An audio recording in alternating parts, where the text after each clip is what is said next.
उम्मीदों के दरमियान साल 2021 का इस्तकबाल किया गया। तेलंगाना में अवामी मकामात पर नए साल का जश्न मनाने की इजाजत नहीं दी गई। कोविड की वजह से नए साल का ये जश्न फीका रहा। हैदराबाद पुलिस कमिश्नर अंजनी कुमार ने पुलिस कमिश्नर ऑफिस बशीरबाग में साल नौ का इस्तकबाल किया। उन्होंने नए साल का केक काटा, पुलिस अमले को और आवाम को नए साल की मुबारकबाद पेश की और नेक तमन्नाओं का इजहार किया। उन्होंने शहर में जीरो क्राइम के टारगेट को हासिल करने का आज़म जाहिर किया। नए साल 2021 की बहुत बहुत शुभकामनाएं, मुबारकबाद। आज हैदराबाद सिटी पुलिस के तरफ से, हमारे सभी कलीग ऑफिसर्स के तरफ से, हैदराबाद के तमाम सिटीजन्स को, सभी को नए साल 2021 में यही ईश्वर से प्रार्थना करते हैं कि आज हमारे शहर में हमारे देश में जो एक कोरोना का एटमॉस्फेयर है, ये जल्दी ख़त्म हो। सबसे पहली उम्मीद हमारी 2021 से यही है। और उसके बाद जो 2020 में जो लॉस हुआ, खास करके जो गरीबों को नुकसान हुआ, छोटे बिजनेसमैन को नुकसान हुआ, उन लोग सबको 2021 में एक नया मौका मिले, बेहतर अपॉर्चुनिटीज़ आए, जिससे कि वो लोग अपना इकोनॉमिक सिचुएशन इम्प्रूव करें, बिजनेस इम्प्रूव करें, घर की आमदनी इम्प्रूव करें और अपने बच्चों, अपने परिवार को बेहतर से बेहतर तरीके से देखभाल करें। आज इस नए साल पे, पुराने साल को जब हम याद करते हैं, तो हमारे जितने ऑफिसर्स हैं, हर एक होमगार्ड ऑफिसर्स, कांस्टेबल ऑफिसर से लेकर सीनियर ऑफिसर तक, हर एक घंटे जो उन्होंने मेहनत करके गुजारे हैं शहर में, चाहे वो कोरोना से फाइटिंग करने का हो, फ्लड के टाइम का रिलीफ हो, इलेक्शन के टाइम का हो, इतना अच्छा टीम वर्क, इतना अच्छा कोऑर्डिनेशन, ये बिल्कुल यादगार रहेगा और ये हमारे जहन में, हमारे दिल में हमेशा रहेगा। आज एक बार फिर आप लोगों से यही गुजारिश करते हैं कि आने वाले समय में जब तक ये कोरोना पूरी तरह से नहीं जाए, प्रिकॉशन लीजिए और अपने आप को बचाइए, अपने परिवार को बचाइए। और नए साल में अल्लाह सुब्हानहू तआला से, भगवान से गुजारिश करते हैं, प्रार्थना करते हैं कि हम सबको नया ताकत दें, नया जोश दें, जिसमें कि हम अपने शहर को, अपने स्टेट को और अपने देश को और बेहतर से बेहतर बनाएं। तेलंगाना पुलिस सरबराह महेंद्र रेड्डी ने रियासती गवर्नर डॉक्टर तमिलिसाई सौंदरराजन से मुलाकात की और गवर्नर को नए साल की मुबारकबाद पेश की। रचकुंडा पुलिस कमिश्नर महेश भागवत ने गवर्नर को रचकुंडा कमिश्नरेट की सालाना रिपोर्ट पेश की। इस मौके पर तेलंगाना की गवर्नर ने कोविड-19 के दौरान पुलिस खिदमात की सताइश की। इस मौके पर दाखिला secretary Ravi Gupta, additional DGP Jitendra, Hyderabad police commissioner Anjani Kumar, Cyberabad police commissioner Sajjanar और दीगर मौजूद थे। हैदराबाद पुलिस ने नए साल के मौके पर हालत नशा में गाड़ी चलाने वाले 1814 अफराद पर मामले दर्ज किए। साइबराबाद पुलिस ने 931 अफराद पर हालत नशा में गाड़ी चलाने के इल्जाम में मामला दर्ज किया। ज्यादातर मामला इलाका गच्चीबावली, नारसिंगी, माधोपुर, कुकटपल्ली और केपीएचबी के सामने आए। वाज़ेह है कि पुलिस की जानब से नए साल के मौके पर शहर के मुख्तलिफ इलाकों में मुहिम चलाई गई और ट्रैफिक कवायद की खिलाफ वर्जी करने वालों पर मामले दर्ज किए गए। मामले दर्ज किए गए अफराद को अदालत में पेश करने से पहले चार्जशीट दाखिल की गई। ड्राइविंग लाइसेंस को मनसूख कर दिया गया। रचकुंडा पुलिस ने भी 394 अफराद पर मुख्तलिफ मामले दर्ज किए। हैदराबाद पुलिस ने 496 अफराद पर केसेस दर्ज किए।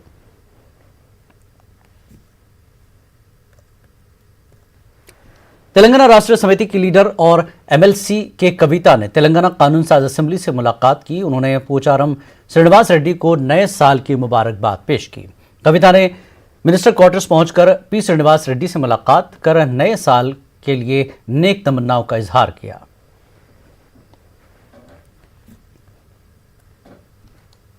तेलंगाना के वजीर आला केसीआर के ज़रिए कवानीन के एक आयुष्मान भारत स्कीम पर भी यू टर्न लेने का बीजेपी ने खैर मकदम किया। बीजेपी लीडर रामचंद्र राव ने उम्मीद जाहिर की कि तेलंगाना के वजीर आला केसीआर आयुष्मान भारत स्कीम पर संजीदगी से अमल करके आवाम को मरकज की स्कीम से फायदा पहुंचाएंगे। KCR, the Honorable CM of the Telangana state, takes a U-turn and then supports the removal of marketing yards and other steps which are actually proposed in the new farm laws.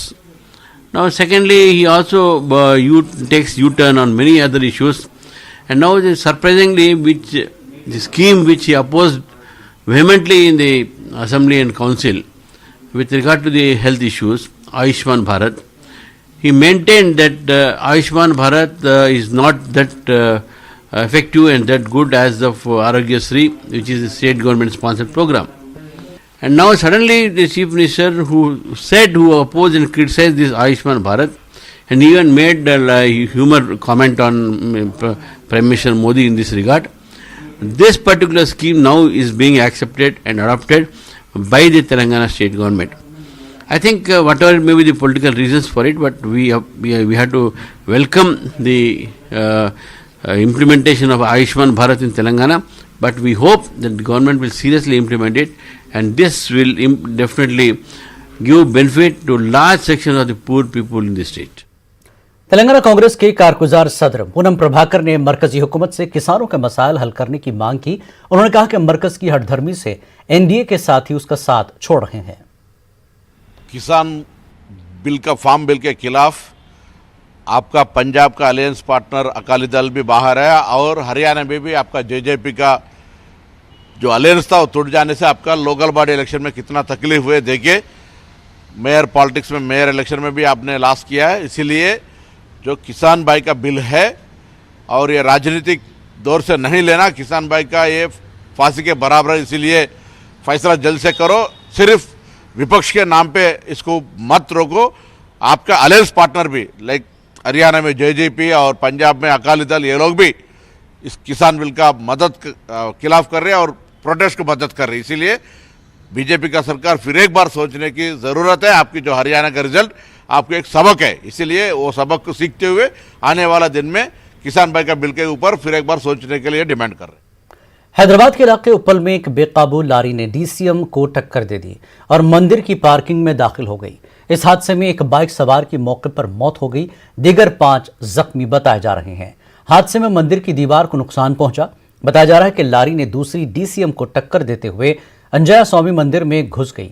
महलूक bike सवार की शनाख्त Banjara hills के रामचंद्र के तौर पर की गई है। मकामी एमएलए ने भी मंदिर का दौरा किया। हादसे के बाद कुछ देर के लिए इलाके में ट्रैफिक निजाम मुतासर हो गया। पुलिस मौके पर पहुंचकर जख्मियों को अस्पताल मुंतकिल कर दिया और लाश को पोस्टमार्टम के लिए उस्मानिया अस्पताल रवाना किया। उप्पल पुलिस ने मामला दर्ज कर लिया है, जांच जारी है। कांग्रेस के सीनियर लीडर व साबिक रुकन पार्लियामेंट वी हनुमंत राव को फोन पर जान से मारने की धमकी देने वाला कांग्रेस का कारकुन वारंगल से गिरफ्तार कर लिया गया।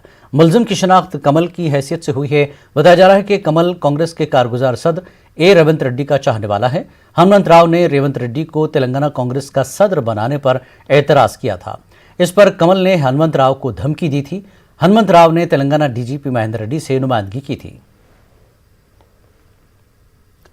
तेलंगाना में कोविड-19 के 461 ताज़ा मामले सामने आए हैं। रियासत में कोरोना मुतासरीन की तादाद 2,86,815 हो गई है। रियासत में कोरोना से अमवात की तादाद 1,544 हो गई है। महकमे सेहत की जानिब से जारी करदा बुलेटिन में कहा गया कि रियासत में अब तक इस मर्ज से रुबा सेहत होने वालों की तादाद बढ़कर 2,69,456 हो गई है। रियासत में एक्टिव मामले 5,815 हैं, जिसमें 3,674 अफराद होम आइसोलेशन में हैं।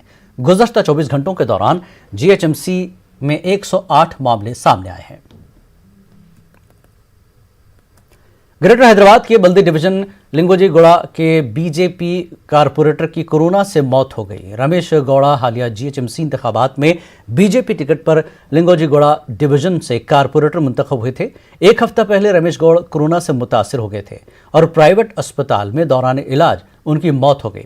साबिक में अनजानी रमेश गौड़ एलबी नगर में म्यूनसिपल चेयरमैन के तौर पर भी खिदमात अंजाम दी थी। बीजेपी लीडरों ने रमेश की मौत पर अफसोस का इजहार किया है। उनके अहल खाना से ताज़ियत की। तेलुगु सिनेमा इंडस्ट्री के मशहूर और सीनियर अदाकार नरसिंह यादव का एक हैदराबाद के प्राइवेट अस्पताल में इलाज के दौरान जुमेरात की रात को मौत हो गई।